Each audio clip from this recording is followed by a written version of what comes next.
Who? Iwa.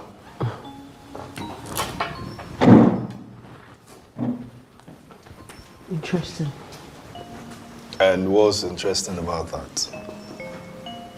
We hang out pẹ̀lú Iwa, and you just casually forget to mention it to me. Because it's not newsworthy. It's not a big deal. It's not newsworthy, yet you're hiding it from me. Hide? How? Now. Omolara, we literally just walked around the park. That's not the point. So what is the point? Transparency! That is the point. Oh, feel pé unnecessary kò sọ fún mi wípé o hang out privately pẹ̀lú ex-fiancé. At a public space. Public place. Omulemi hang out. Okay? I don't know why you're taking this. You're blowing it out of proportion. Am I? Yes, you are.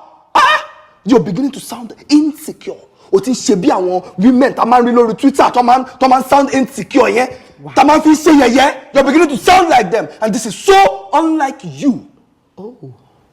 You know, maybe I'm the stupid one. Because I want insecure women Twitter, yeah? Mo sure ko wọ́n mama fi mi ṣe yẹ̀yẹ́ ni right now because I am very stupid. Rubbish. Omolara,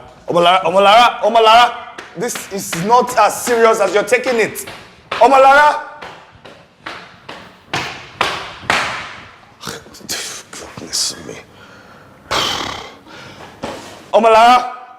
Omolara, please just calm down and let me explain this, all right? It's not as serious as you're taking it.